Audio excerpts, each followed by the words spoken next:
রথযাত্রার দিন জগন্নাথের জন্য কি নিয়ে আসবেন বলুন তো? জানেন কি জগন্নাথের সব থেকে প্রিয় ফল কি?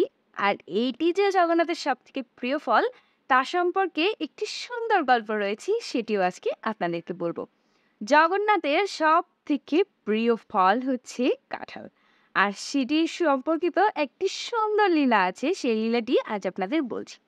জগন্নাথের একজন বন্ধু ছিল, তার নাম ছিল রঘুদাস, যিনি একদম সহজ সরল এবং বালক স্বভাবের ছিলেন। মাঝে মাঝে জগন্নাথ জগন্নাথ মন্দির ছেড়ে সেই রঘুদাসের সাথে খেলা করার জন্য বালক রূপে তার বাড়িতে আসতেন, এবং এটি সকলেই জানতেন। একদিন মাঝরাত্রে জগন্নাথ আসলেন রঘুদাসের সাথে দেখা করার জন্য, এবং রঘুদাসকে বললেন, রঘুদাস তাড়াতাড়ি ওঠো এবং চলো রাজার বাগান থেকে আমরা কাঁঠাল চুরি করব। রঘুদাস বললেন, প্রভু, তোমার চুরি করার কি দরকার? তোমাকে তো সবাই সবকিছু দিয়ে যায়, বা সবকিছু তোমার, তুমি ইচ্ছে করলেই তো সেখান থেকে খেতে পারো। জগন্নাথ বলল, মা যশোদাও আমার জন্য কত ননি মাখন রেডি করে রাখতো, আমাকে কত খেতে দিত, কিন্তু তারপরও আমি তো মানুষের বাড়িতে গিয়ে ননি মাখন চুরি করে খেতাম। চুরি করার যে কি মজা সেটি তুমি কিভাবে বুঝবে? আমার সঙ্গে আসো, আর আজ আমিও তোমাকে দেখাচ্ছি যে চুরি করায় কত আনন্দ। এটি বলে জগন্নাথ রঘুদাসকে নিয়ে রাজার বাগানে চলে গেলেন।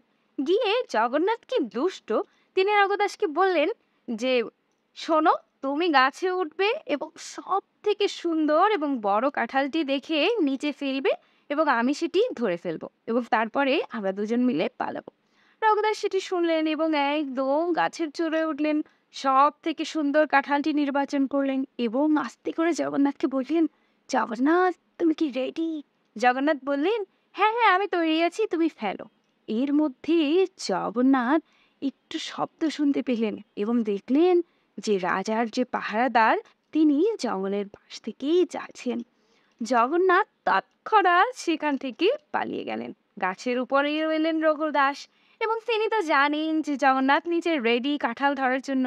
তিনি সব থেকে বড় কাঁঠালটি গাছ থেকে নিচে ফেললেন, আর এত জোরে শব্দ হলো যে সকলে সেখানে দৌড়ে আসলো, মালি পাহারাদার, এবং এসে দেখলেন গাছের উপরে সেই রঘুদাস, এবং নিচে বড় কাঁঠালটি পড়ে ফেটে চৌচির হয়ে আছেন।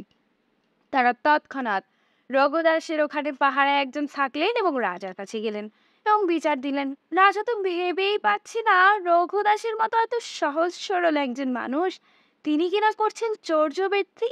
রাজা সেটি দেখার জন্য তার মন্ত্রী এবং আরো অনেককে নিয়ে সেখানে এলেন, এবং দেখলেন ঠিকই রঘুদাস গাছের উপরে বসে আছেন, এবং রাজা তাকে তৎক্ষণাৎ নেমে আসতে বললেন এবং তার এই চুরি করার কারণ জিজ্ঞেস করলেন, আর বললেন, রঘুদাস, তোমার যদি কাঁঠাল খেতে ইচ্ছে হয়, তুমি তো আমাকেই বলতে পারতে, আমি তোমাকে সেটি এমনিই দিয়ে দিতাম। রঘুদাস তখন রাজাকে জগন্নাথের এই পুরো লীলাটি খুলে বললেন, এবং সকলে অত্যন্ত আনন্দ পেলেন এবং হাসলেন, এবং সকলে বুঝতে পারলেন যে জগন্নাথের কাঁঠাল কত প্রিয়, এবং চুরি করাও ভগবানের কত সুন্দর একটি লীলা। হরে কৃষ্ণ, জয় জগন্নাথ। তো আশা করছি আপনাদের সকলে, যাদের যাদের পক্ষে সম্ভব, রথযাত্রার দিন জগন্নাথের জন্য কাঁঠাল আনতে ভুলবেন না। জয় জগন্নাথ।